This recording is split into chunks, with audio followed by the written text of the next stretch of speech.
Charlotte Casiraghi, Robert Maggiori, Archipel des passions. Je tiens à vous le dire parce que souvent, quand on vous dit philosophie, on pense à quelque chose de très figé, de très chiant. Là, c'est un livre qui éclaire sur le présent, sur le quotidien, et vous ramenez la philosophie à son vrai rôle. C'était notre but, c'était ça. D'abord, détruire l'image de la philosophie comme une discipline chiante. Je crois que ce qui est chiant, c'est d'entendre ça, c'est d'entendre cette phrase-là qui est débile, parce que ce dont traite la philosophie, tout le monde est pris par cela. Personne ne peut se dire, moi je suis étranger au désir, à la mort, à autrui, à l'État, à la liberté, à la justice, ça n'existe pas. Nous, on a voulu enraciner nos réflexions, qui mêlent aussi la poésie, la psychanalyse, dans le sol du sensible, quoi. C'est aussi bête que ça. Quand on a peur, il se passe quoi ? Quand on désire, qu'est-ce qui se passe ? Quand on est jaloux, qu'est-ce qui se passe ? Donc oui, ça c'est la philosophie, mais qui a les pieds comme un arbre, qui a les pieds enfouis dans le sol du corps, de la sensibilité, de l'intelligence. Donc c'est pas du tout des cathédrales vides et abstraites qui nous rebutent tous les deux d'ailleurs.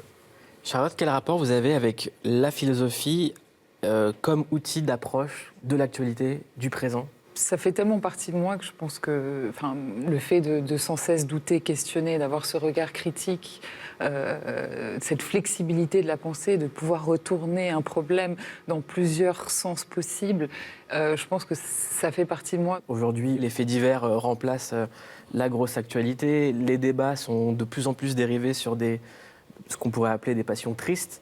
Et vous, votre point de vue, Charlotte, Robert, c'est de dire la passion est une réponse à l'émotion. Oui, je pense que après, c'est surtout ce qu'on a voulu montrer, c'est que l'émotion fait autorité, c'est-à-dire sous prétexte qu'on peut être inquiet, qu'on peut avoir peur, qu'on peut être en colère, on peut s'en servir comme quelque chose qui fait autorité. Mais en fait, il faut faire attention puisque l'affect joue souvent le rôle d'écran. C'est-à-dire qu'on peut prendre une émotion pour une autre, on peut confondre de la colère avec de la haine, avec de la peur, enfin, on peut tout interchanger et en même temps, l'affect peut masquer des conceptions parfois qui sont, qu'on doit justement décortiquer.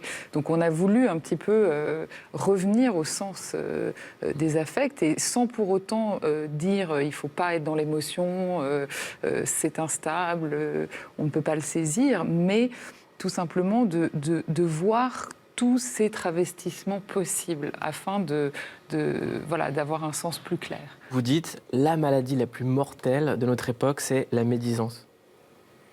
La médisance et l'orgueil. La médisance, ça me paraît clair. Parce que j'ai l'impression, dans votre bouche et dans la vôtre, quand vous dites médisance, orgueil, je lis Twitter, Facebook. Aujourd'hui, ce n'est pas la médisance qui a changé, c'est le véhicule de la médisance qui a changé. Nous, ce qui nous fait peur, c'est ce que nous avons appelé un crime parfait. La médisance est un crime parfait.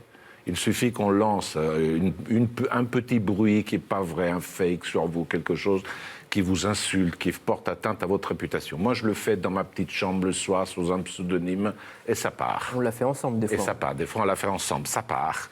Et ça part, ça se diffuse, c'est repli, c'est relayé. À la fin, vous êtes diffamé. Donc vous êtes mort, mais vous ne savez pas qui est l'assassin, et vous ne le saurez jamais. Et je pense que ça va aller de plus en plus dans ce sens-là.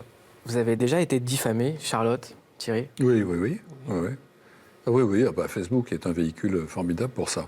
Mais votre réflexion, ça me faisait penser. Il y a quelque temps, j'ai lu la correspondance de Stéphane Zweig et Romain Roland, qui commence au début du XXe siècle jusqu'à 1939. Et pendant la guerre de 14, ces deux grands intellectuels, qui ont des informations, l'un du côté français et l'autre du côté allemand ou autrichien, ils s'adjurent l'un l'autre de ne pas croire, de garder leur raison pour ne pas être envahis par l'émotion qui est légitime quand on entend les horreurs qui ont été commises et des deux côtés. Ce qu'il faut dire, c'est que l'émotion, évidemment, ça peut nous détourner des choses. On va prendre un exemple d'actualité. Vous avez entendu ce qui s'est passé en Italie, quand même. Bon, l'extrême droite la plus néo-fasciste qui soit, gagne. Ils ont fait toute leur campagne sur la peur de l'étranger qui arrivait par bateau tous les jours, l'Italie abandonnée totalement par l'Europe, etc. Et donc tout le monde a joué là-dessus. Regardez, vous n'aurez plus de travail, vos femmes seront violées, vous ne pouvez plus sortir le soir. Tout sur l'émotion. Et qui a effectivement fait naître des peurs, des craintes souterraines.